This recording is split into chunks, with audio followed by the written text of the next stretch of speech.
Hey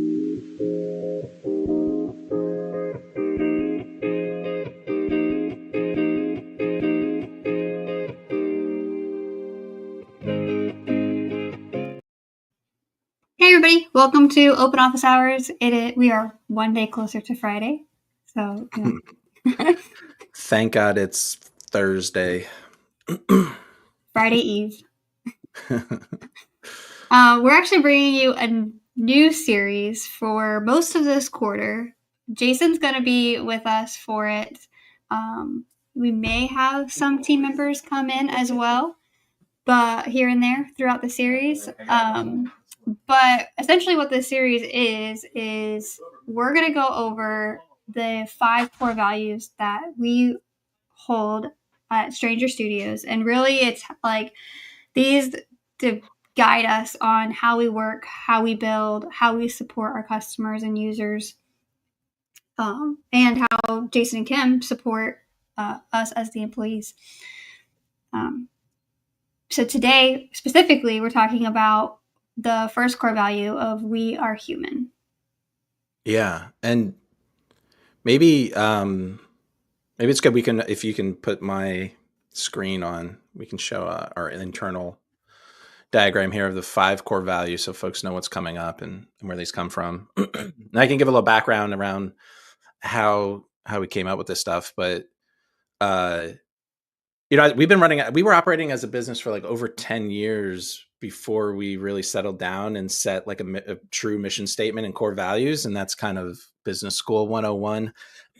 And it used to feel a little, foo-foo, like we're very utilitarian business. That's not one of these values, but it kind of shows up in that doing purposeful work and being responsible for your own work. But so we pushed this off, but once we did it, it was an amazing exercise because we could keep coming back to these core values when we had decisions to make. It's like, hey, here's a hard decision. Do we go this way or that way? It's like, well, let's go back to our values. It'll help us make a decision. And that's really like the business benefit. And it's just, so it's being upfront and honest about the way that we actually operate. And so I think Kim posted about how we came up with these values, and there's a entrepreneurial operating system, EOS. And I forget the fellow's name. I think it's Tracy Wickman, but I might be getting that wrong. Has a book that goes into how to do this process, but it's kind of like you think about your best people and their best work. And when you're operating at your best, like what are you actually doing? And so we've been operating by these values for a long time, and then we set them in stone a few years ago. And now I think we realize like we're not sharing these with the outside world. Like we should, publicize them on the website, talk about them in person, and on these videos like this, because I think it's important our customers kind of realize like what it's like to interact with us and work with us. And also it's a recruiting opportunity for us, like folks who are in our community and otherwise who potentially lead into jobs here. If we could do some of this evangelizing of the business up front, people know what they're getting into when they apply for a job here. And hopefully it like rings true with people. Like if these things map to you, then you're like, oh man, that sounds awesome. I'd like to work at Paid Memberships Pro too someday. And so, so this is the list of values. And the first one here is like, we are all human. And we'll get into some of the other ones in later videos. And there's a lot of intermingling. So I'm sure that some of these other ones will come up, especially that being committed to open source and transparency. But yeah, so that's the first value there. We are all human. You could take the slides down maybe. The way this, most often shows up at work is like working at Paid Memberships Pro. And Kim and I thought about like, what kind of business do we want to operate? What kinds of people do we want to work with? And, we are a mission-driven business. We want to, help as many people as possible make money online. We want to help them get paid. We want to help people make a living. We want to help associations make more money so they can reach their goals. And that's, really what drives us. And, we're lucky enough to, we've built a business on top of this that's done well. But the thing that really drives us and pushes us to do better, and the things that we, why we build out everything from the product to how we're building the business to like what kinds of things we're focusing on is like, is this going to help more people get paid online? And that's why, our software has been free.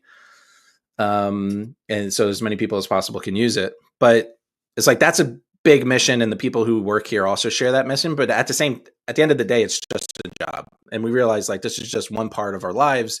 We have a whole human life outside of work.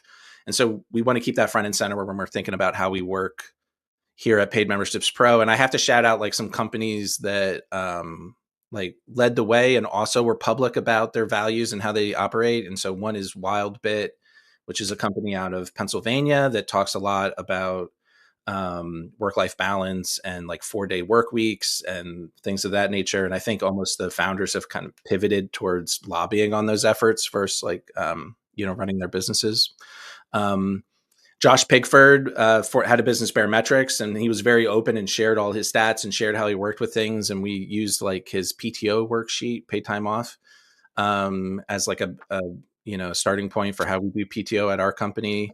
Companies like Basecamp, who makes the Basecamp software, and we use ShapeUp for how we operate, decide what features to build and build things. We've read their books like Remote, and some of their business books, and it really, how they operate jives with how we operate as a business. And they talk a lot about this kind of a thing, like the anti hustle culture of like, we only hire people who work 80 hours a week. And, the founders at Basecamp are very public online, calling people out. Like, you must be doing something wrong if you need your folks to work so hard. Like what's happening? You can run a successful business on 40 hours a week or less.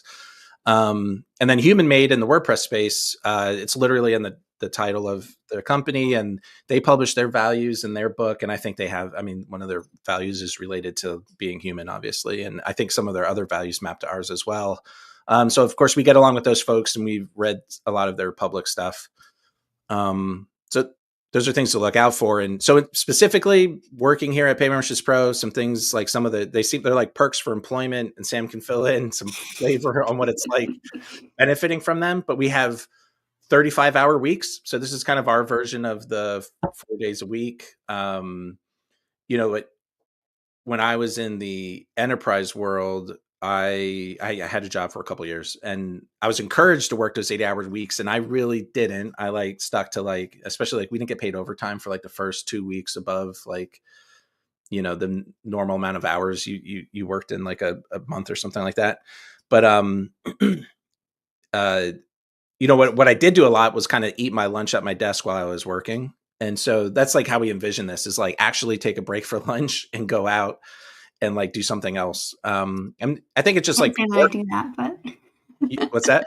I can't say that I do that, but yeah, that's the version I advertise. I think other people, work 7 hours and then leave a little early, or they start a little late, or they take a half day on Friday, or a half day someday in the week when it makes sense for them. It's funny, like we work remotely, and we've always worked remotely since I left that enterprise job. And people ask like, what's the best thing about working remote? And I used to be like, you could do your grocery shopping in the afternoon on a Monday. And it's like, there's no one at the grocery store and everything's on sale. And so I think some people kind of, take that extra time, to run errands someday during the week. It's kind of like, I struggle with it as a business owner. I own my own business, and it's kind of like my kids have dentist appointments and I have to take off. And it's like, I'm like going through a PTO system to like ask to do this thing that like, there's always some errand to run in the middle of the day during the week. And so, hopefully that trickles in. And it also, like, if it's 35 hours or 40 hours, like we're not tracking time. Most folks are paid on the salary. Like whatever the time is, like, it's like, really try not to work over that, and like, don't work weekends. We, we don't do support over the weekend. We don't have like formal meetings or anything over the weekend. Kim and I are like, we are entrepreneurs that work a lot, right? So we're, or like if we're interested in something and people on the team are interested in something, they're reading stuff. They're sometimes even doing development or writing on the weekends when they have a spare time. But we're not encouraging it. We're kind of, whenever that happens, it's a problem. On the support team in particular, we kind of like, if you work on the weekends, you set the expectation that someone's going to answer your ticket on the weekend. And so it's not just kind of like, hey, it was easy for me to do this work on the weekend. You're like, well, now actually you're kind of encouraging customers to ask questions on the weekend.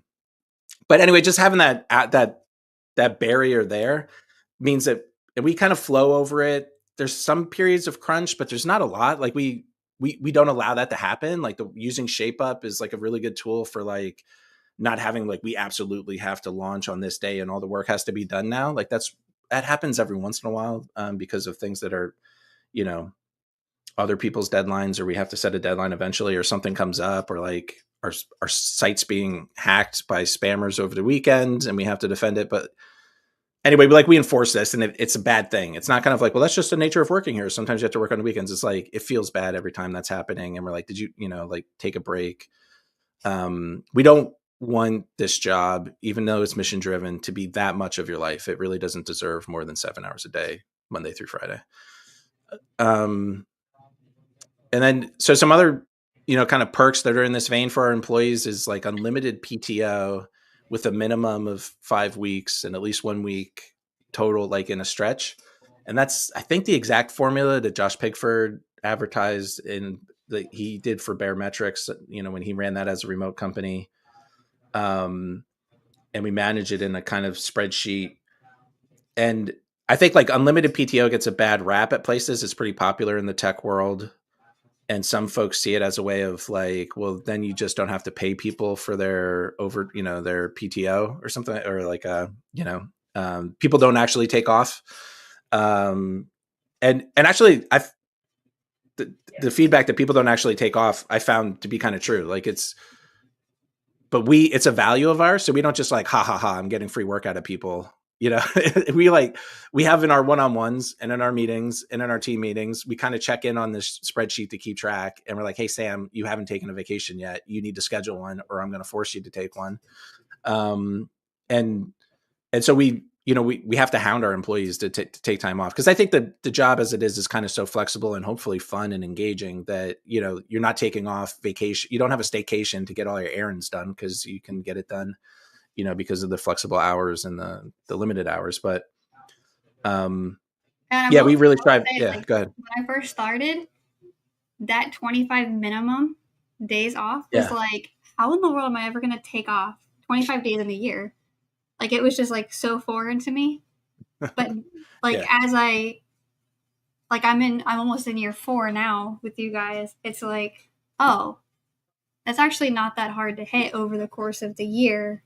And it's also encouraged not to just take days off for, like Jason was saying, like the doctor's appointments and the errands, but it's like, Jason and Kim know that I love quilting. I'm encouraged to take a day off to quilt. Even though I have my weekends, I have my evenings, everything that, it's like, go do what you want to go do for that day. If it's lay on the beach, if it's quilt, if like whatever. But a lot of companies that, like, of people that I communicate with, they have unlimited PTO, but it's truly not unlimited. It's like, they do want to go on a 3-day vacation where they're taking off a Friday or a Monday and it's denied. And there's really no reason as to like why it's denied, but it's not really unlimited. There's always like a cap, even if they don't really take the days. Yeah. Yeah. And some people like, hey, is there really a limit? And I kind of joke. I was like, I think I would start judging you as you get up to like 50 plus days. But the reality is people don't in the normal course of work just kind of take off for no reason or whatever, or like try to min max the employment. When people have to take 50 days in a year, it's because something drastic happened in their life. And that's where this also comes into play, is if you have like a medical emergency or a family emergency, it's like, just take off. Don't worry about it. Your vacation is not ruined because this other thing came up. But I think what Sam was speaking to is like the companies that have unlimited PTO, but it doesn't work because people say, hey, can I take off? And they say, no. Like we're like, oh, well, do I really have unlimited PTO? Is we have to do things on the business side to make sure that our employees don't feel chained to their desks. I mean, we're lucky that we're not running like an assembly line factory at low margins where like you have to be there or like everything stops. But there's some of that, like we have to have redundancy on the support team so people can take off regularly, and we have to have coverage for, what's going to happen, when people are out for extended periods of time. And just like another kind of a procedural thing with the PTO is we have like a rule of thumb of, for every day off, you should give us like 1 week notice. And so we're, if it's this Friday and Sam says, can I take the next 2 weeks off? That doesn't fly. It's like, we were expecting you to be working next week and we kind of have things planned. But on the flip side of that, we don't say like every Wednesday you have to be in this meeting or the whole business falls apart, or, the coding with Sam is every other Friday and you're never going to miss one. Although I don't know if maybe you aren't missing one, but that maybe should I'm be not missing them because I schedule them around my time off. Yeah. So, and it's funny, like the whole business knows that like this is not like a struggle, and we're not trying to min-max the time of folks. This works for our business and our values. Like, but if it can map to your business, especially creative businesses, it's like you get more good work out of your employees if you give them time to recharge. And I think folks know that for themselves, that if they, they sometimes, as an entrepreneur, I'm working and it's kind of like, I need to also take time off. And I had some time off when I was checking into work, maybe too much. And it's kind of like the team, it's funny because it's a value. My team is reminding me like, yo, dude, aren't you on vacation? What are you doing? I got it. So it really sets the culture. And I realize as people are watching this, like, feel free to ask questions and comments. And I realize like a lot of our customers are businesses too. So hopefully some of this is maybe useful or to consider for your own business.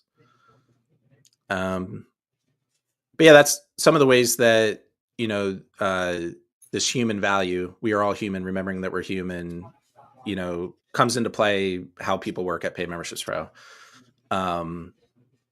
So another way that being human comes into play at Paid Memberships Pro is how we interact with our customers. And so this comes up a lot in customer support, but in all of our interactions, it can be something as simple as having an actual avatar that shows like our human face. Is like, it's a funny one. Like everyone who signs up, or starts working with us, I kind of hound them early on to be like, update your avatar in this system to be your actual face. Update your avatar in this system to be your actual face. And it's kind of like, I realize this is a small thing, but it goes a long way, so that when people are on our website, people are in our Slack channel, people are interacting in Slack and emailing us and interacting with us even on other websites like LinkedIn or Twitter. Like, they're like, this is an actual human being that I'm talking to. And, we also show our face and talk about ourselves, like on our website, on the about page, and like our support page will show the actual people. Like, that's the real people who do support for you. Excuse me. Like, we aren't using, I was like double checking. I was like, do all these people still work here? That's kind of like if someone moves on, then we're like, I've recently updated it all. Okay. Yeah. But like, it's not stock photography. What's that? I keep the faces fresh. Yeah. And I mean, actually, honestly, I'm proud of the low turnover that we have, like, at our company, because, we have such a, good environment to work in and take care of folks, that when we find people and they get through our trial, like, they stick, and then we don't have to update our photos on our website that often. But yeah, like showing our face is kind of photos of the sales team.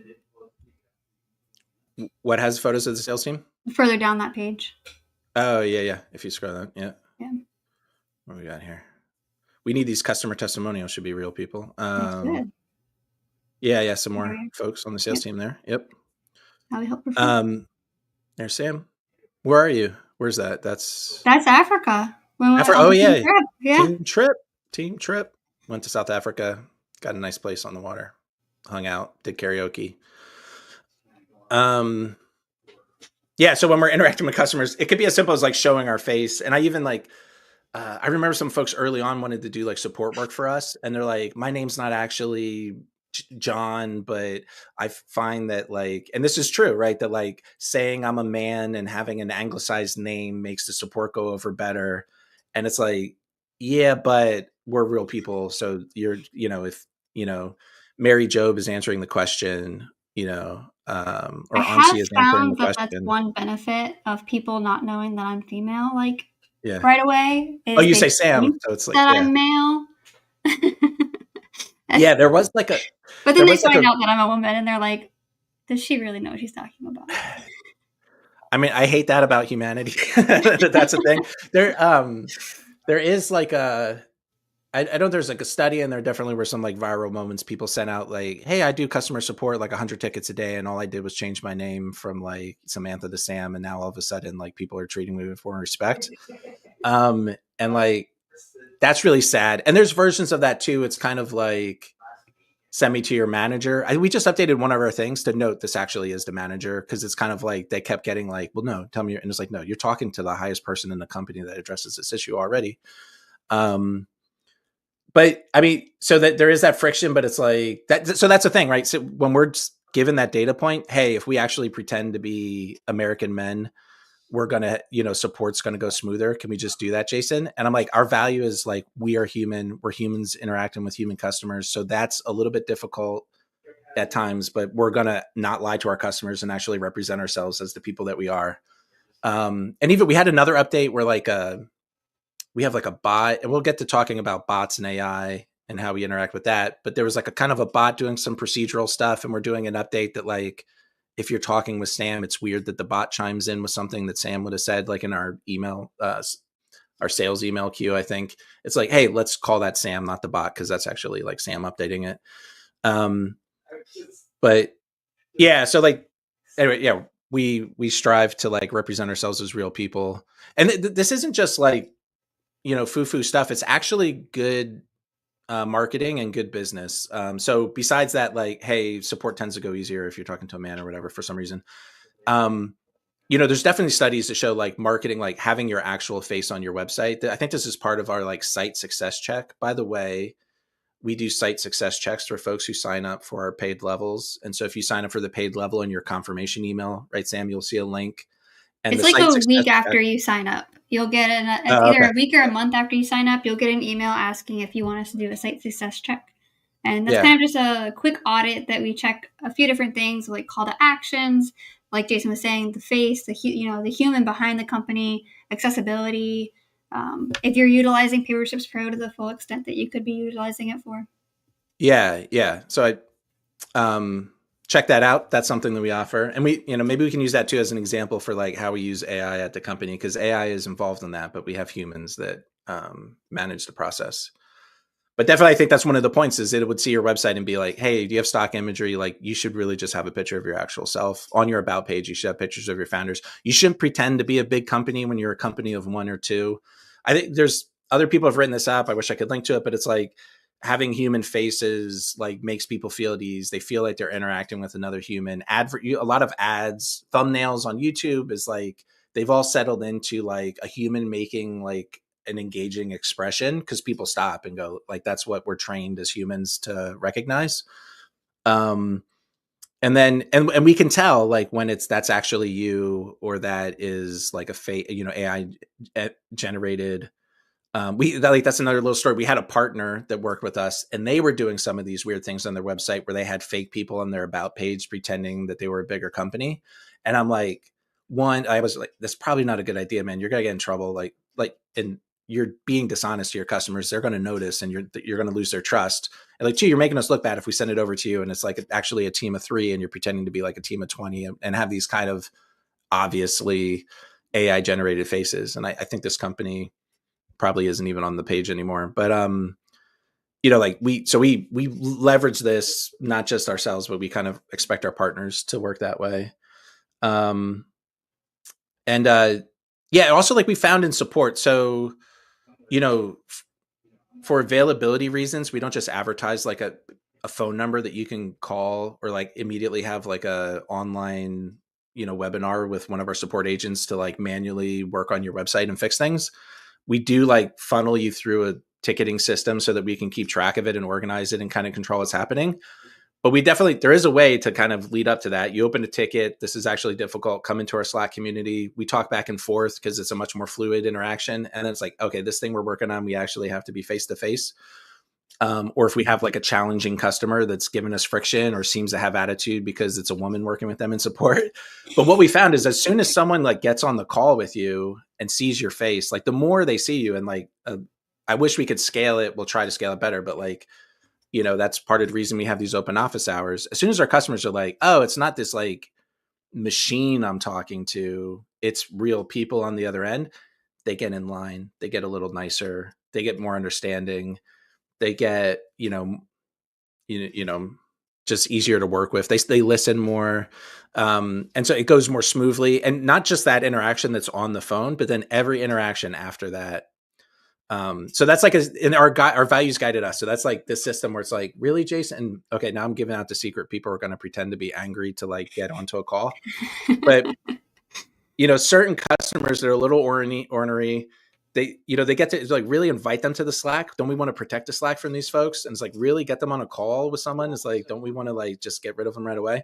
And I'm like, I don't know, but when we do this, a lot of them turn around. And I don't know. I mean, it's like there are people like that. It's like human nature of like, if you're in my circle, you're my friend, and I treat you with respect. And if you're out of my circle, I'm a little harsher with you. It's like the reality of the world. And it's a large number of people who kind of operate this way. Like their first instinct is to yell at the person on the customer support line. And honestly, I judge those people, but that's like half the world. And a lot of them are our customers. And I'm like, okay, like we have to work with you. So like when you're here, we work with you. So I don't know if no one's going to take offense at this, because I think if you're that kind of person, like you don't self-reflect on making fun of folks. But um, so we found this is weird. We're like I'm talking to our actual customers, but also talking to them like they're also business owners that we're sharing with. This is really fun. Yeah. So and it's go ahead. Yeah. Oh, real quick, there's just a couple of comments that I wanted to like shout out. Yeah, The sure. young architect said one of our customers told us recently they signed up with us versus a competitor because we aren't a faceless company. Yeah, that's kind of interesting. Of like they didn't want people, I guess. Oh no, he says we aren't a faceless company, right? Or we're not a faceless company. So they have faces, right? Yeah. So they signed up with a competitor because the young architect is a face company. Yeah. And they didn't want a face. That was kind of like the opposite of what we talked about. But they show face on our website. Yeah. And then Dale, a new team member, added, as a new team member, I vouch for striving to, quote, help our customers be successful, end quote, is also something the team does internally. We strive to help each other to be successful in many ways. Yeah. Yeah, so it's not just the customers, but we also do that internally as well with the team of, like, even when, like, I've done it before of like, oh, I'll ask like, a very stupid question that I could have looked in the handbook for. But instead of being, responded with, well, go look in the handbook, it's read the manual.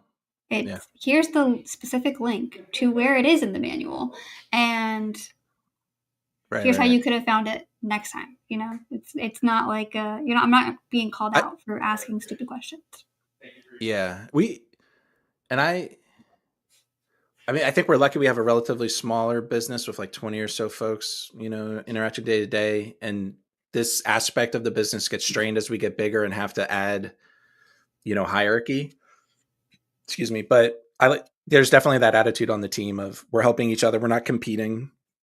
And we train like our, all our folks, like the managers that'll come up in how we like being responsible for your own work is one of our other values, which is kind of like, hey, Sam, be responsible, read the manual if you know. But then in that scenario, it's the manager's responsibility or everyone else who works with folks to like educate the rest of the team to like, it's useful work to educate people in friendly ways. And, or even like, okay, so like the human, that's like a communication. Like, that's the thing in our Slack. We work in Slack. We're not in person. And it's really difficult. Everyone knows that like written text is like harder to parse, like how are they really feeling? Like even if you put a smiley face emoji, but I think actually the smiley face emoji I use is called slightly smile face or whatever. And you're like, why is it slight? It looks like a normal smile to me. So you're like, it has the word slight in it. Like, you're like, wait, is that like I'm being clever and snarky, or is that like I'm actually happy? So anyway, there's challenges in like written communication. For example, if you're asking for help, like locating where stuff is in documentation. And I'm like, real. This is like the idea police. Like Jason is like controlling how we communicate. But it's funny, like small things go a long way of like when you're asking a question, like adding some humanity to it. I should know where this is, but actually I can't find the doc, blah, blah, blah. And then on the flip side of that, if Sam was in a hurry and she was just like, where's the doc for this? And someone says, here it is, blah, blah, blah. We have humanity, and sometimes people are in a hurry and they're not, they don't have enough time to be like polite in the responses. So there is this like tension, and it's funny, like we talk about this on calls. This is like our version of like workplace HR training. Is kind of like, hey, we're all in Slack. It gets confusing. Make sure that you type things in a way so people won't take offense, and then make sure that you don't take offense when people type things, because they're just typing and it's probably not what you think it means. Or if it is, like, we should manage it. And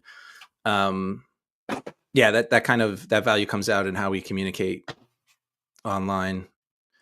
I was talking about customer interaction, and like a flip side of that customer interaction is that situation of a disgruntled customer that's just angry and abusing our support team, and kind of, using foul language, or, even worse in how they're treating people.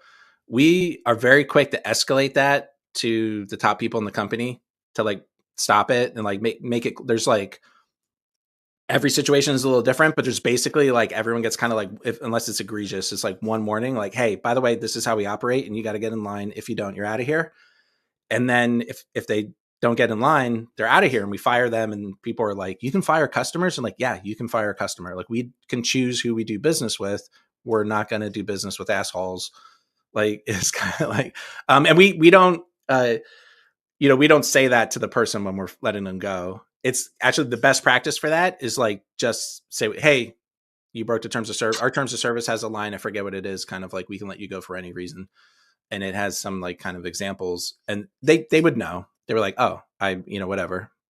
I was racist. I was, like a sexist towards people. I was, using foul language, or saying, we have a line that like, if you don't value I should look it up in terms of service. It's kind of like, if you don't value the business, the service that we provide, we're not going to work with you. And so that comes out, and people, or if you threaten a refund, there's another one too. Like, we have all these things that, hey, every time we fire someone, it's like, do we have to add a line to the terms of service for like why we can fire people? It's like, if you threat of a refund is a refund request. So it's like that, this is like and this kind of is tied into other toxic behavior of like, people are like, if you don't do this thing for me, I'm canceling, getting a refund. And you're like, sometimes people are like, it seems heated, just remind you a threat is a refund request. But usually it's like, boom, once you do that, you're out. And then anyway, the procedure that I would recommend is like, you don't get in a conversation with that person. It's just kind of like, hey, broke the terms of service. You're not a customer anymore. Here you go. And then they follow up, and they're angry, and we're human. So what we actually do is sometimes we look at their history, and they had 3 technical support questions, and we actually answer their questions. It's kind of like one-way communication now. We're like, hey, you're fired, blah, blah, blah. Please don't come back. You're free to keep using the software for free. But actually, like, it seems like you're having this issue. Here's probably the answer. Here's what you should do. Good luck with your site, kind of a thing. And I literally say good luck with your site, which comes across, I think, as snarky, but it's like, I actually want them to, hey, you can keep running your site. I hope it works out for you, but you don't have to do business with us. We don't have to do business with you. We do have a question about the firing of customers. Yeah. And I did share the link to our terms of service because they wanted to review them. But they need to fire a few customers, and they're wondering, do we refund customers after you fire them? Oh, yeah. Let me think. Oh yeah, totally. We give them a refund. Like, this is like a personality trait of Jason's that like bleeds into the company, is that for whatever it is, it's like, this is my move, is to like throw your money back at you or whatever. It's like we don't, so that has to be a part of it. It's weird if you fire a customer and keep their money. That's like verging on to, fraud. Like, they paid for something and they didn't get it. And so that's kind of related to this, is that we have a very customer friendly, price guarantee, 100% rebate. We say within 100 days, but literally we will, as long as we can refund you, we will. And we've mailed checks, including fees, overseas to pay people a refund, because we technically couldn't get the money back to them. So every once in a while.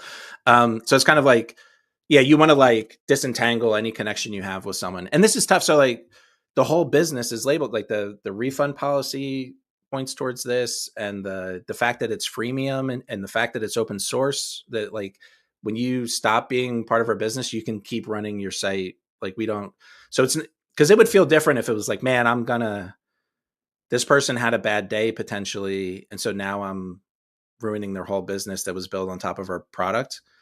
Um, and it's like, it makes it easier for us to let them go if we're like, well, you can still run it on your own. Like you just can't get support from us. You can't, view some of our content, and you can't hang out with us in our community. Yeah. So, and it's like, it's funny. We're spending a lot of time talking about this. I don't know. Is it like once every other month someone gets out of line and we have to let them go?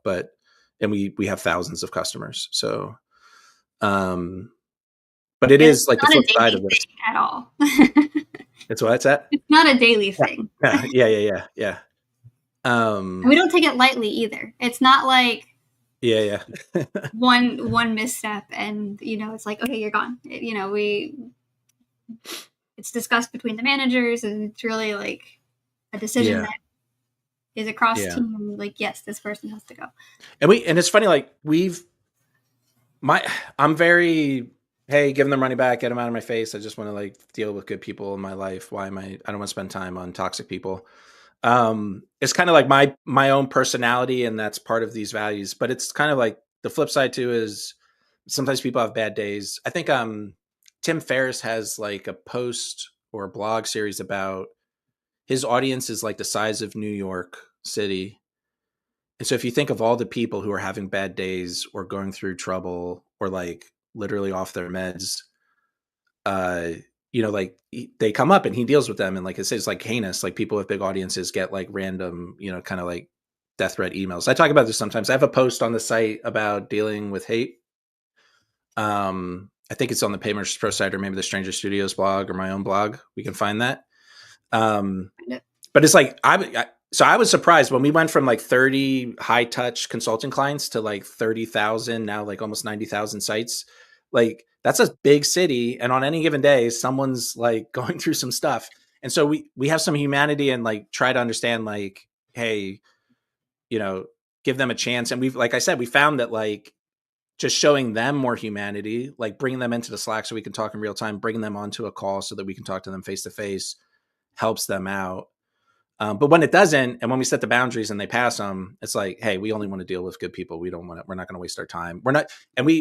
This is important. Like if you're running communities or, have employees, is like, it's part of my job to insulate my employees from the bull crap. And it's part of my job to keep our community clean from the bull crap. And it's kind of like that. If you're too lenient in this way, like we're not a public space that we have some responsibility to allow everyone into like, whatever, do anything they're doing. It's like, no, this is like a small community of people who are focused on helping each other get paid and build cool membership sites. So yeah, like, so part of, this is how humanity plays into how we deal with customers. And if you are a free user and want to feel how that feels in our Slack community, it's free to get into the Slack community now. And if you need help from our support team, those beautiful faces that are on our /support page, you should sign up for the PMPro Plus membership and come in and ask questions. Like this is like too nerdy, it'll hit someone, but like the original Legend of Zelda game starts out, you don't have a sword and you go into the cave and the old guy says it's dangerous to go alone and he gives him a sword. But we don't give you a sword. But it's like, it is dangerous. Like it's hard building a whole business. I just talked about dealing with angry customers. There's a blog post about how do you protect your psychology from like haters as you grow your business? It's like, so it's hard to run a business, to build a membership site. The technology is hard. It's changing all the time. It feels like these other plugins are breaking this. Can veto Zelda. Yeah, I can't put the Zelda reference on like our on our landing pages, but it is dangerous to go alone. And I'm not going to give you a sword, but what I'm going to do is like when you become a paying member and join our team, like we have a team of humans Monday through Friday, but we think about you over the weekend. We get back to you as soon as we can. Like helping you get over things. And I feel like that's the value that we provide. Like the software is free, use it, find it. And it's kind of, can we make it easier for you? Can we make it quicker for you? can we, like when you ask a question, an expert who's been working on this, because we're such an awesome place to work at, these support team folks have been here forever, and we have like the best of the best who come to work for us, and they really know their stuff. And we're not pushing, we're not just telling you, hey, too bad, that sounds like here's how you do it, here's how you pay someone else money to do it. It's like, no, like, hey, let's give you as much help as we can to solve this problem. We take responsibility for the folks that are paying for our support. And you'll get like the fastest possible support. And even people like bug me on Twitter, or probably Kim gets this too, as we're kind of public in space, and they think like, if I just ask Jason, he'll give me, and like, I actually don't know how this stuff works anymore. The fastest way to get the answer that you want is to pay for support, ask the support ticket, and the person who really knows the answer is going to answer it for you. I do a decent job of keeping track of everything the business is doing, but like that support team is better than me at answering support tickets. And so, yeah, so, hey, don't go alone. And you shouldn't, if you're struggling, like, I get it. It's, it costs a lot of money. We try to make it as cheap as possible, inexpensive as possible. In the first year to get support, it's around $300 for PMPro Plus. Standard is cheaper, $174 right now. I'm saying numbers on YouTube, and 5 years from now, we're going to have to defend these prices. Irrelevant. Is there a way to beat these? Okay. But the current numbers as of July 10th, 2025, like, we make it as inexpensive as possible so you can sign up in the first year. We can help you be successful. Like, my business is really run to, and when I say my business, I mean how we make money and afford to pay these folks and live the lives we do, is we help people in that first year create a successful business or recurring income stream. And then they continue to pay us. And that's really like how we make money. So we try to get you in as inexpensively possible and help you out in that first year so you're successful. So I don't know, don't struggle, don't bang your head against the wall. Like, you really should lean on us more. That's my troubled pitch for PMPro Plus to get support. With a Zelda reference. Yeah. Hey, cool. Are there any comments to talk about before we move on to other topics? I mean, just from Kim Coleman, who's the other co-founder at Paid Memberships Pro, and she's usually on the open office hours. But she helped someone with a quick CSS snippet yesterday in Slack, because it's something that's easy for her to do. It probably took her less than 5 minutes. But she was able to give them that extra free help, and she believes it'll come back to her. Yeah, it's like CSS is becoming like a hidden art form, and Kim does it well, and we're trying to cultivate it on the team. And that is kind of a, like, when folks have design issues, it's kind of like, if we can fix it with the CSS, here's how you can do it. And our code is set up, like, we realize membership sites need different things and tweak things, and WordPress is a platform that has lots of moving parts. And so custom code is a reality, and we don't just like, I think other plugins probably do this better now, but I've heard reports or other businesses in the space is kind of like, that requires custom code. Good luck. It's kind of like, we're like, oh, that requires custom code. We have processes to, like, we can give you a custom code snippet if it kind of takes a certain amount of time, or it's like, it's all about, is this actually going to solve your problem, or is this putting you on a path to like bigger complexity? So we try to be real with you. And like, sometimes it's like, this actually is really hard. You're going to need to hire a developer to do it. But even in that case, we're kind of, our support team's instructed to write the bullet points for like how the development should go. Cause that like will save you a bunch of time with your developer. If an expert on our team says, hey, of the 50 different ways you could do this, here's how I would do it, but it's going to take some time to code. And then, we also give workarounds. So it's kind of like, hey, if we ever have to let people down by saying the software doesn't actually do that, it takes custom code and I can't just write it in one session. Here's how you should think about it. And here's a workaround. It's kind of like, alternatively, you could have simpler pricing, so you don't have to have such complicated custom code or something like that. Yeah. I'm going to bring up Dale's comment. Yeah. He said, another great thing, almost everything affecting customers makes its way to a thoughtful internal discussion and some kind of response. We value feedback and are always trying to be better. And just to touch on that, I mean, I'm all in the community. I'm always asking for feedback. We have email that goes out, I believe, like a week after you sign up for, I think it's free or paid, of like your feedback on the plugin, how we're doing as a company. If like we always say, give us the good, the bad, the ugly, because if something is an issue or something's really great, we want to know about it. We want to know how we can be better. We want to know what we're doing really well. And Yeah, I mean, I we do think that internally too with like on our one-on-ones, and yeah, how products are going and everything. So I think it's the irony we of love the feedback. when we used to get like 1-star reviews, and they would include stuff like Paid Memberships Pro doesn't care about this, and they don't do that. Like, it would be kind of, I was like, the irony is that they had some challenge that probably was true. Like, they ran into some friction points, something broke, I don't know. Maybe they even had a bad experience with us. The irony is, like, when we get that stuff, we process it. And like those angry customers that we end up firing, we have internal communication. We spend hours amongst the team being like, how can we keep this from happening again? There was kind of like someone who got in over their head in support. They were trying to do like a really complicated thing with WordPress, and our support tried to help them with the bullet points, hire a developer, and then they kind of hit a wall. So then they asked a question, and then a different support agent answered that very specific technical question, but it was still a person trying to code who didn't know how to code.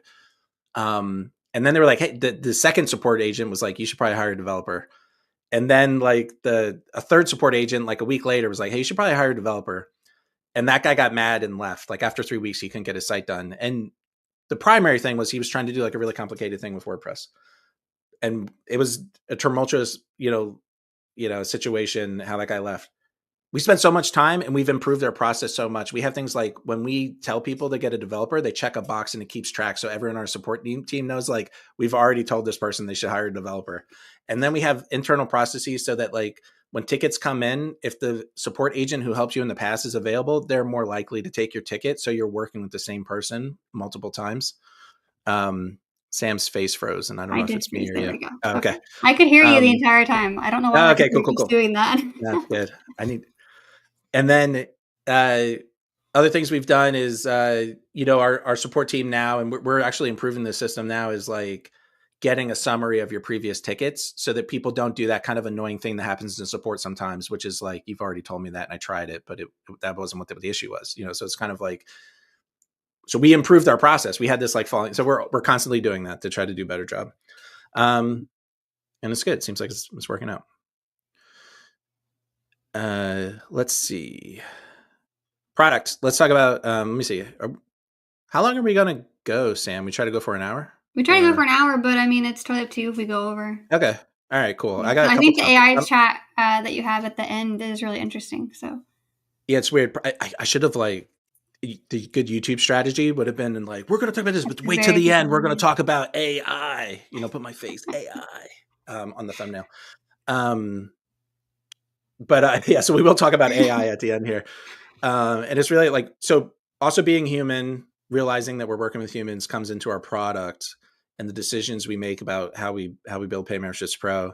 And so a good, like a primary example of this is accessibility, which means like making the software accessible to all kinds of people with all kinds of devices and all kinds of human beings with all kinds of skills and deficiencies, if they need visual aids or hearing aids and things like that. And we spend a tremendous amount of time making sure that when we release new features, they're accessible and folks can use them. And so you can see, like, we've done it a couple years ago. We did an accessibility review with Alex Stein was the fellow who did it, but what was the company? Amber Hines with Yeah.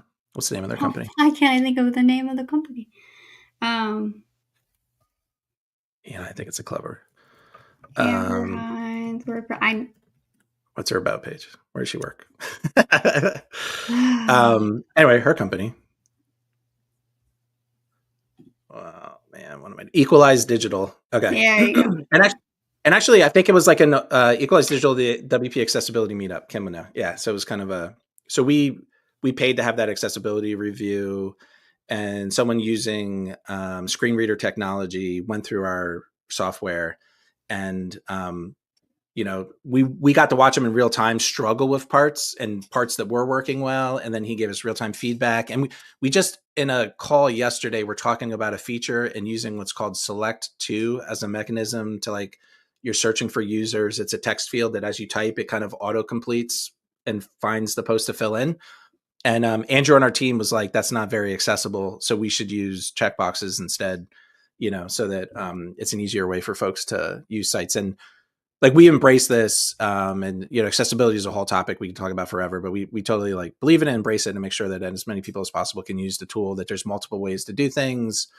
I feel like I'm constantly asking, is this accessible? Is this accessible? Yeah. And like, we're like, yesterday in the marketing meeting, we were talking about all of us learning how to create GIFs. And I'm like, okay, that's great, but we have to make sure that they're accessible and there's a way to stop them. Even if they're auto played, that's fine, but there's a way to easily stop them and everything. Because it's not just so much for like the screen readers and keyboard navigation, but also people like me who get dizzy from too much motion on the screen all at once. So yeah, I'm always the accessibility cheerleader. One of my favorite new ones, because I don't know, I need this. I have, excuse me, big fingers and apparently need this help. But when on the login page, when you're entering your password, there's like the little hide show so you can see your password as you're typing it. Like, it's come to the point where, like, if a service or a website doesn't have that feature to log in, I don't log in because I can't type my password, or I have to like use a password. 1Pass on my phone helps get around this too.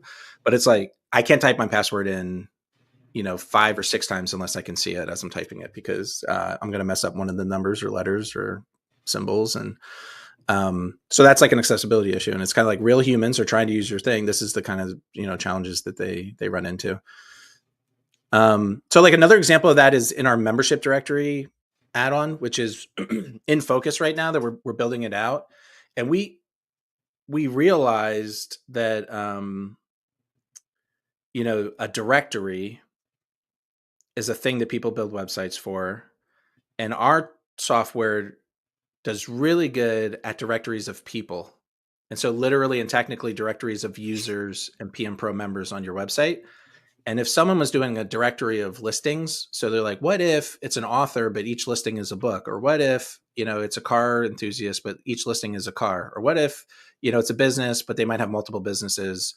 Or kind of like, I want to list something without them having a user account or a human face attached to it. And people used to build stuff like that using our software. It kind of worked, but we realized it doesn't really work, because our member directory product, because our values have seeped into it, I think, and now we very consciously work in this way, is like, it's meant for directories of people. So if it's an association of people at work, if, it's a directory of professionals, the people in the club that want to communicate and chat with each other, those kinds of directories work really well. If you're building a listing site of things, we are recommending other software. Like Gravity Kit is a good alternative that allows you to do the same kind of like keep track of a database and show it online in the front end with lots of design options. So that's like a very high level, like that add-on is meant, like, we think about people and we're building software for people, not for things necessarily. And then it also comes up in like this, I don't know, I call this category like, don't be scammy. So hey, we're building websites. There's like, we call it white hat, black hat, gray hat. And there's kind of like, I don't know. Like, there are some businesses out there, they collect a lot of money. They don't necessarily deliver on the value, and then people refund, or there's kind of a little bit of some businesses kind of monetarily hinge on the fact that people are paying for it but not really using it, and like, don't like, if they don't remember that they have a credit card being billed every month, it's going to keep billing. And we're like, it was important for us to build into the tool, like, no, people get reminders when they're getting paid. Like, the human at the end of this transaction, the user of our user, wants an email before their credit card gets charged to remind them of what they're doing. And if your business, like, the bad actors here are actually like, like gyms, kind of like my business model is people want to get fit in January and then they sign up and forget. It's like, no, like we don't want to support that business. Like, hey, it's open source and customizable, so technically like you can change it how you want, but like we're not going to make it easy for you to be like, hey, can you try to hide the fact that my people are getting billed? So it's not that covert, but there's other things related to checkout where kind of we get requests and we're like, that sounds scammy, and like it's open source, do it, but we're not going to like facilitate this like scammy kind of behavior of tricking people and things like that. Another place this comes up is in cancellation, which is like the gym use cases in the spotlight. Like there's a new legislation out of, I think, like California maybe, or no, is it, I forget what is like the one click to cancel is like what they're I calling think it. It that's might be. supposed to be federal, but I also read that that's not a thing anymore, and Okay. the court is like trying to reverse that. Yeah.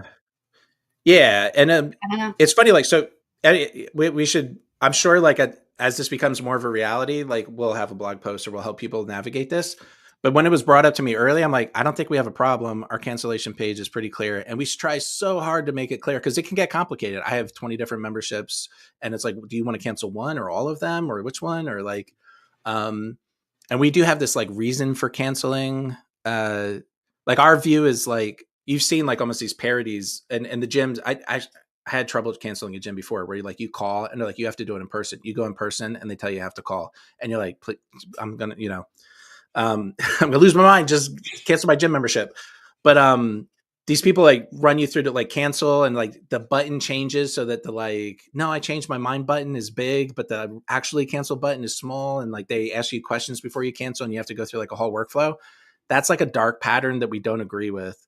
Like the version I like is like, I think I consider, and there are reasons to like try to communicate with someone who's about to cancel. Cause you're like, wait, are you sure you want to cancel? Cause for example, you're going to lose access to all these things potentially, or like you may not know what you're doing, or did you know we have an alternative? Or you can like, hey, pitch them like, hey, it's a little bit cheaper, downgrade instead.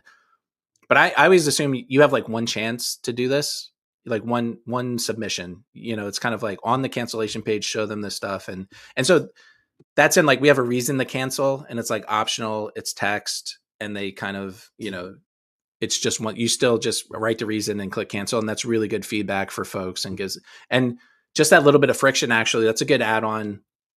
I haven't done a test in a while, but when we did, it was like 10% fewer cancellations just by like forcing people to think about it for a second before they cancel. I don't know what it is like. And like, because it's relatively friction free, like they could still just have to write something and click cancel. It's not like we're putting them through a loop or like, but it does force people to second guess why, hey, maybe I shouldn't cancel. I actually meant to do something else, and it's like a 10% drop in cancellation rates running that add-on. And it feels like it's this value of being human and like it isn't scammy. And we also like, we don't lock people out of the plugin when they stop using it. So there's a lot of overlap between this human and the value of open source and being open and transparent as a business and the software platform. Like we want to make the best software possible. And we feel that like we want to give the software away for free to the world and let people build on it and use it. And so we don't want you to have to pay to use the software.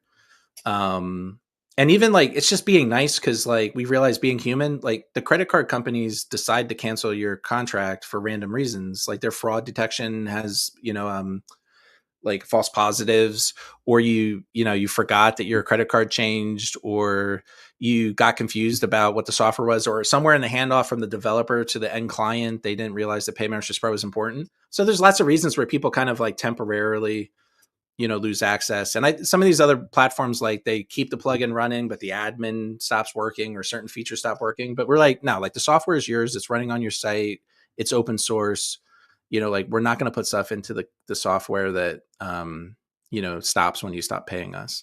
I mean, the internet is complicated. Everything's intertwined. Like, I think we're moving in the direction of building features that rely, yeah. Yeah, Kim says MemberPress is an alternative to PayMasters Pro that kind of recently, a few years ago, adopted this change where they lock you out of their admin when you stop paying them. And they're not a freemium product; it's a paid only product. And it's like what even is open source? Is it open source if like you lose access to it when you stop paying this third party that is responsible for developing the code, but that's kind of out of the spirit of open source for us. And I have a blog post about that we could find about like our value of open source, which we'll get to also as like a separate video. Yeah, so I mean, but those values overlap. It's like the reason we embrace open source is because I think it helps humanity grow and helps people, benefit. And I don't want to, for the sake of like my bank account and my business, want to like hinder your business. Like this should be like a win-win situation, and we're not like in competition. Or like okay, AI talk. Yeah, so this comes up in, this is a long way to get to it, and there could be a whole open office hours on AI. It's moving really fast.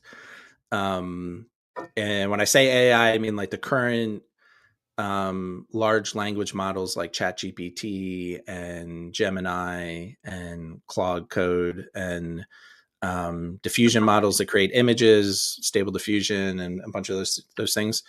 The excuse me, like it's having a drastic impact on how we build websites. We kind of realized, so our support queue, like the numbers of incoming tickets have gone down over the past year. And part of that was, it was an internal initiative of ours of like, let's try to update the software and our documentation so these common support issues get answered before they even have to come to our ticket.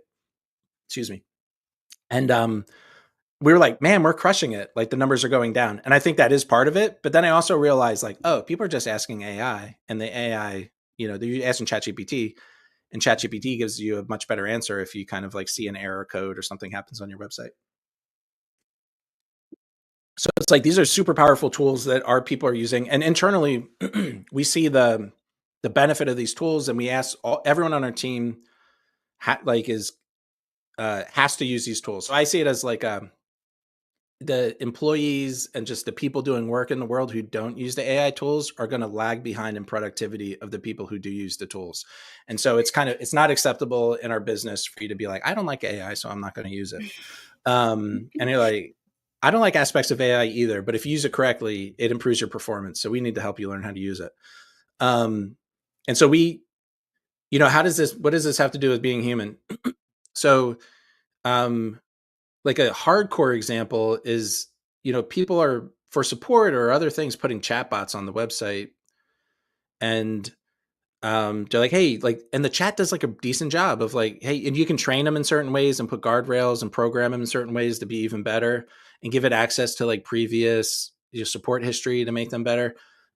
But at the end of the day, like a human on our website is interacting with a non-human AI, and I don't like that. So it's kind of like, hey, like, and we see kind of like an extreme version of that is like happening with Grok on X platform, Twitter right now, where, because like the AI can go rogue and start saying some heinous stuff, and you're like, I don't want, I don't want people to see this thing, and we say like, that uh, you don't want people to talk to AI and then screenshot it, and you're like, why is your AI talking about Nazis, or like, why is your AI recommending a competitor? Like we saw it in early tests. It's kind of like, how do I do this thing? It's like PayMasters Pro can't do that, but MemberPress can. And you're like, that's not even true. Why are you recommending a competitor? So, it's like, or just like kind of misleading folks. And the AI is getting better and better, but right now the best AI is like AI plus humans. And so and the way we think about this is like, there always is when the humans are interacting with our software or our site, like,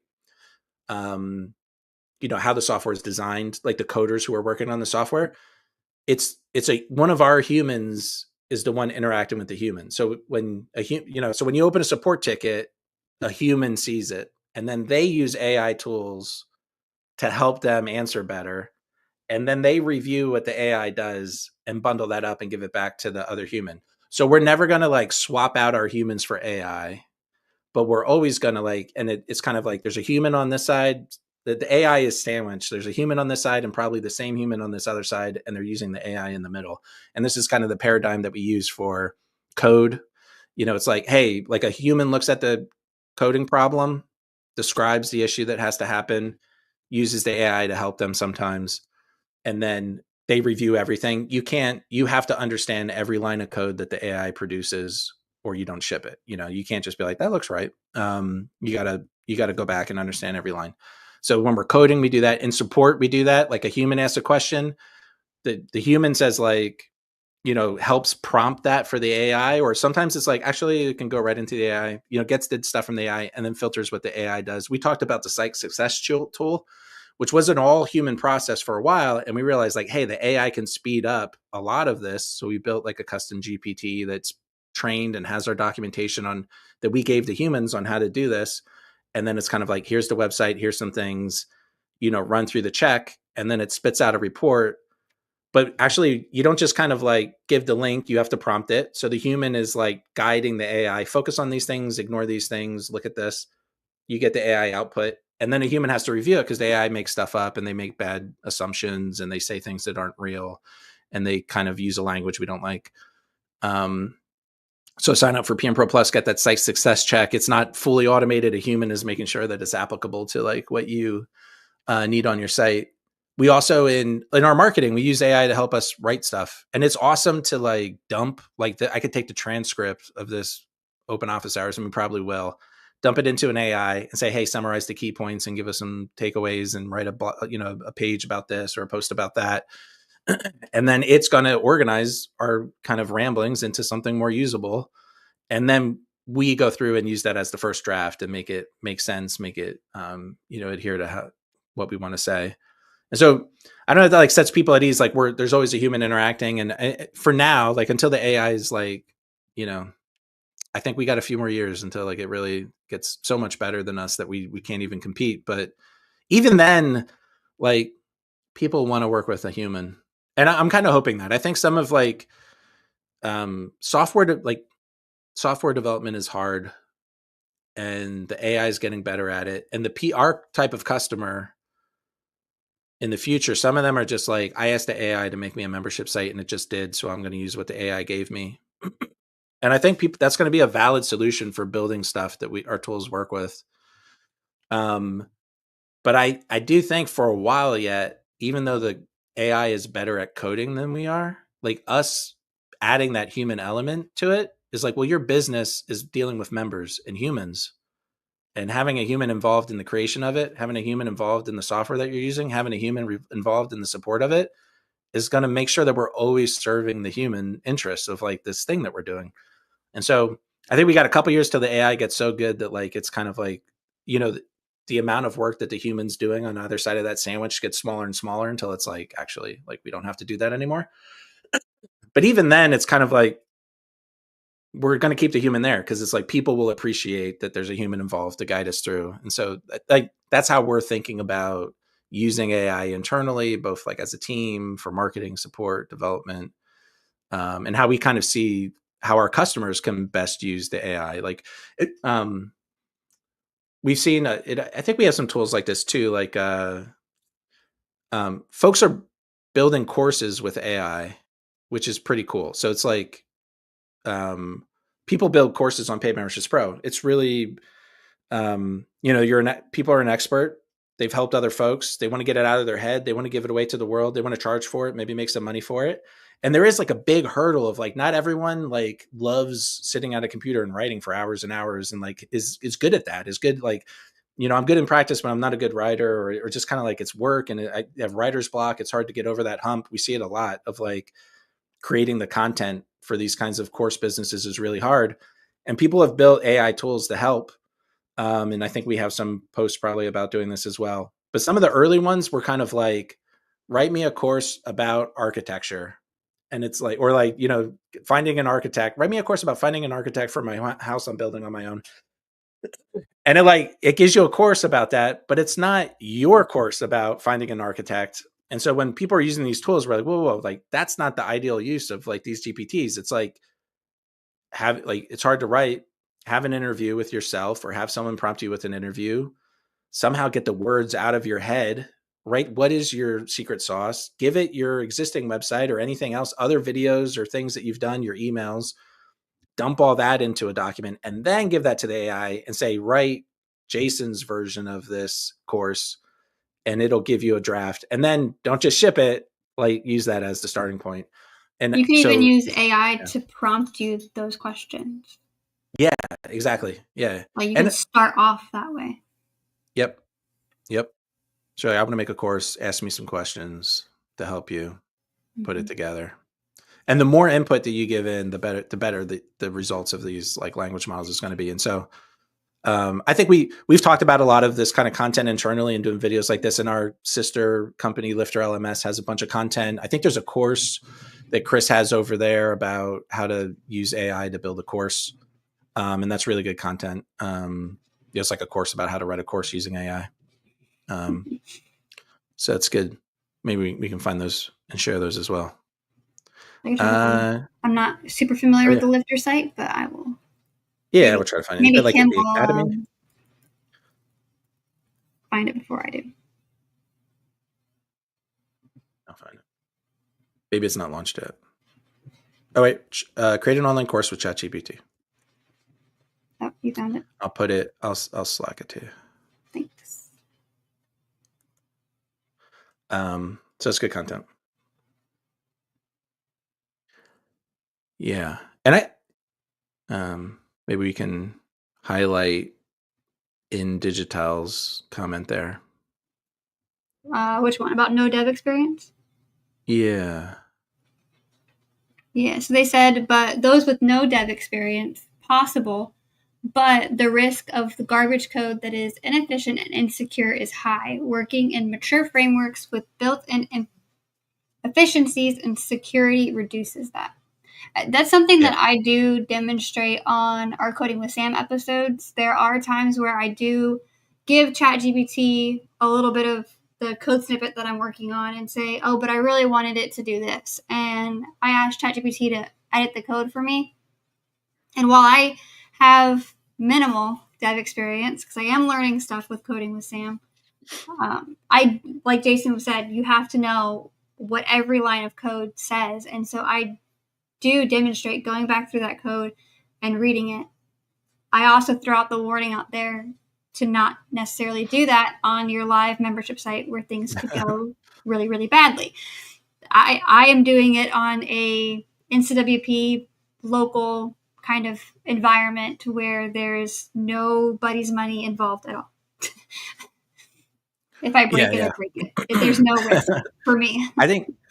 Yeah. What in Digital there is like, we're talking about how the AI makes it easier for folks to just get code from the AI, and there's tools that are people would come to us and get code gist, and now they can just get the gist from the AI, and or even the whole membership plugin, potentially. And it's like there is a risk of that because we've been building this for 15 years now, and there's all these edge cases, security things, extra stuff that we do, lessons learned, and a lot of times in the stuff you get out of the AI, it's very similar to a human that start like there's been folks who are like, I had a free weekend, so I built a new membership plugin, and this is going to replace all the WordPress membership plugins. And it's like, that's cool. I'm glad you're trying to make like the 100th newest membership plugin for WordPress. And it's probably really awesome, but it's like, it's not like we have all this code for no reason. Like all of our lessons learned, you're like, oh, if you're on this setup and using this plugin and it breaks in this way, this is the right way to do it.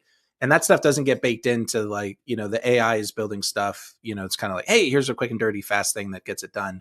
And it'll get better, and the tooling and the iteration will get better, and it'll kind of self-correct, like stuff like that. But you get so much like having like PMPro Pro is a mature platform with all this stuff baked in, including the humans caring about it to solve human problems. And you'll feel that, but like you should feel more comfortable using something like PMPro Pro versus like, an AI solution. Although we could pitch like another blog post. We have one like you don't need a membership plugin.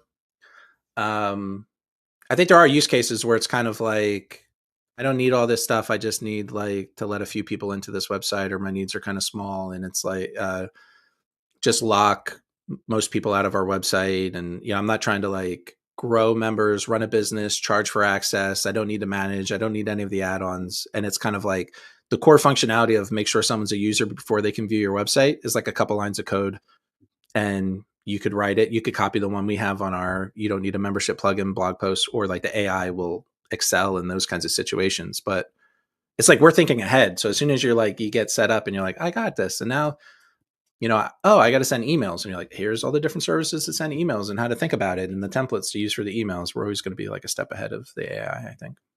Paul has a question about AI. Yeah. Does AI support as well as it generates? Feels like you need humans and experience to effectively solve issues. Yeah. I think this is like kind of a rhetorical question, or he's answering himself. But yeah, like it is really good at like digging through a lot of information and kind of pulling out the answer. So that's how our humans use it when they're doing support.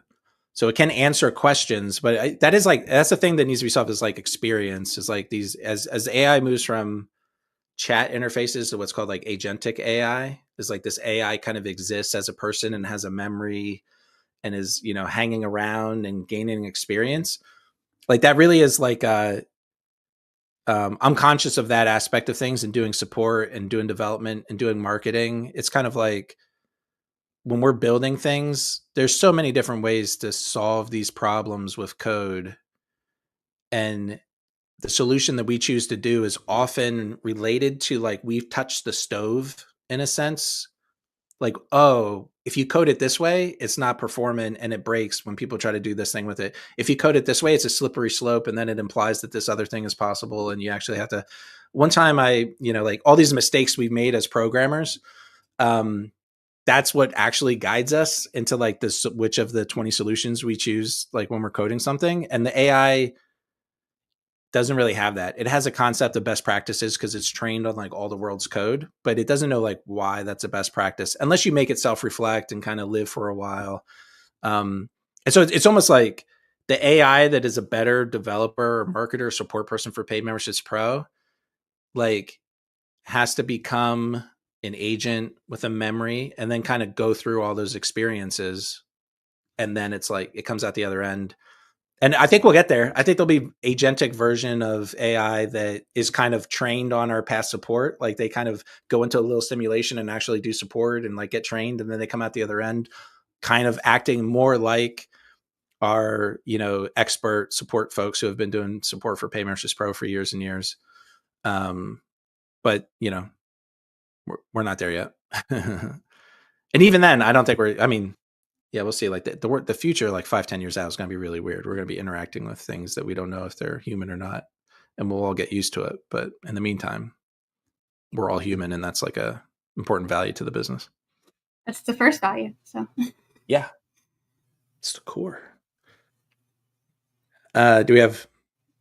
If there's other questions, we can answer them, or it's kind of just discussion of like WordPress and AI is good. Someone said that PHP based framework is kind of outdated. And Digital also said that WordPress is good for two use cases. One, people that have zero web experience, and for those projects that would cost tens of thousands of dollars without WordPress. Yeah. I mean, that gets into like why WordPress, why PHP. And that's like a whole nother topic that we could talk about for hours. Or yeah, you could talk about for hours. Yeah, it's so fun. I could talk about this forever. It is kind of related to being human. So I'm one of the awesome things about WordPress code was that early on, it's human readable. Like and human tinkerable. Like if you wanted, you could look at your theme and even with minimal coding experience, you kind of understood what the code was doing. And actually, I clash with our developers, and part of it is like, you're just an old fuddy-duddy. PHP is old and outdated.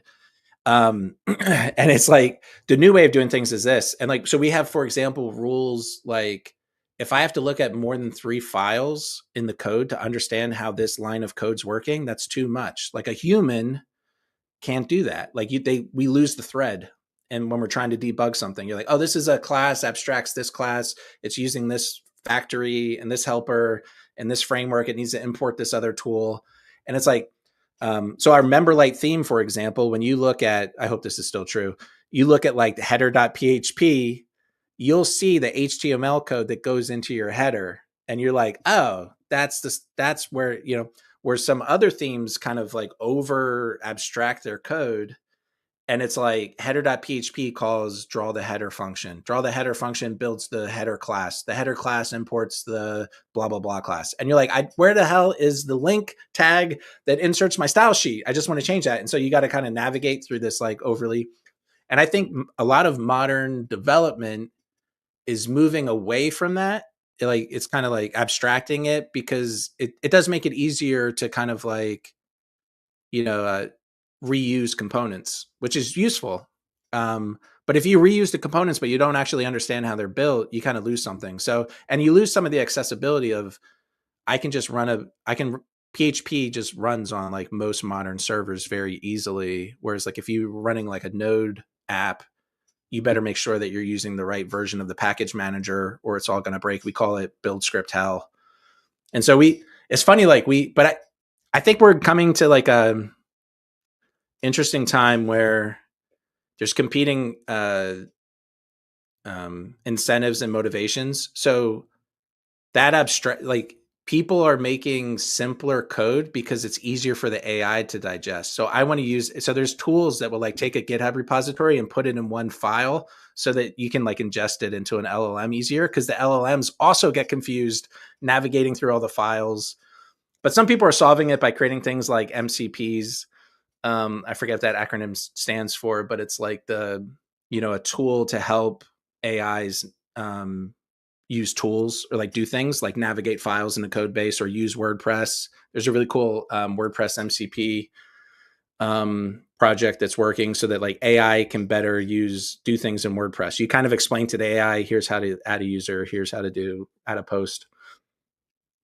So it's funny, like people are building this tooling for the AIs in a human way. It's like, oh, the AI also struggles with too much abstraction. Make sure that, the files don't get too long, but aren't too short. And some of it's kind of circling back to like, well, yeah, if you write code in a way that's human readable, it's not just like, there's some downsides to that. Sometimes it's like, I can't use this cool library that automates things. I can't. Anyway, I'm on like my high horse. I could talk about like, it's like people automate away their job and they're like, I need a human to be able to redo this just in case the automation fails, because the automation fails, and it's like, that code's way too complicated. Like it's using like some cool new programming language features, but it's kind of like, and like, don't tell me that the Yoda conditional is easier for humans to understand than like the other way. Like I'm getting into the weeds on things, but I'm it's starting possible. to get lost and just Yeah. boom, boom, glazing over. But you're like, I like the world. This is like why I like WordPress. This is like how we've built PMPro Pro. Like we've embraced those. Like I like that we call them Donna, like our customer avatar. That the DIY, I'll do it myself attitude user who uses our software, they can dig into the code and they get a general idea of what it does because it's not too abstract and complicated. I feel pretty confident that, yeah. like, when I see a snippet, I can understand what the snippet does without having actual words. Yeah. Like, and that's kind of important. So sometimes we write stuff a little bit more. It's not as brief. It's like a little more wordy in our code, but it's like, this helps people understand. And that's all little things that like we go back and forth with the developers to kind of like, hey, use this design pattern instead of this one, write it this way instead of that way. But there's like tension because a lot of folks there's lots of tension in program that tries to get away from that. It's like, for good and bad, it's kind of like, there's good reasons not to, but it's interesting. These AI are acting like humans and like, we're kind of making human writable code so that the AI can read it, It's a fun topic. And you could talk about it for hours. So I'm going to cut you off. Sorry. Yeah. We need an AI. It's almost lunchtime. We probably will have. Yeah. We'll have, yeah. Maybe in Q4, I can do an AI session. Yeah. Maybe with like you and Andrew. I think that would be kind of cool. Or maybe even you and Dale. Dale seems to be popping in the chat quite a bit. So, events coming up. We've mentioned Coding with Sam a couple times in this stream. We will have a Coding with Sam tomorrow at 9 a.m. Eastern. And if you are in the Slack community, that is where you get the exclusive little nugget of information of what I am coding on Coding with Sam. We do not email that out, and we do not post it on socials. It is only for our Slack community to know ahead of time what I will be coding. So that's tomorrow at 9 a.m.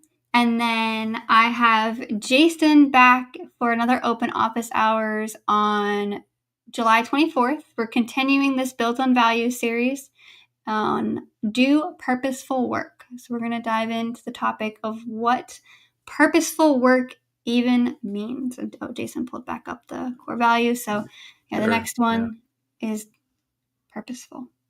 Yeah, this one comes from Montessori, like school. So if you have children in Montessori education, they find that young children learn better if they're doing purposeful work, not kind of like meaningless things. And so that aspect we bring into our work here. Like we were talking about coding, is refactoring this to use the latest and greatest whatever framework purposeful, or is it just fun for us as developers? And like we always try to like refactoring is an important part of building things, but like how do you do that in a purposeful way? And that comes across in all the work that we do. Kind of make sure that we're doing work that helps further our goals and the goals of our customers instead of just making flashy things that we find fun. Yeah.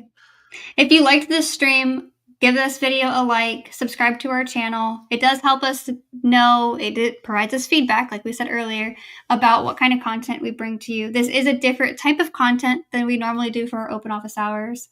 Normally we demo something within the either Core Partnerships Pro or an add-on. So this kind of talking head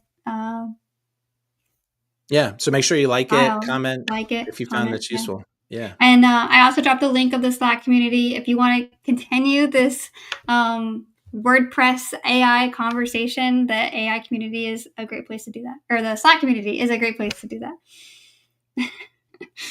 Yeah. Sweet. Thank you, everybody. We'll see you next time.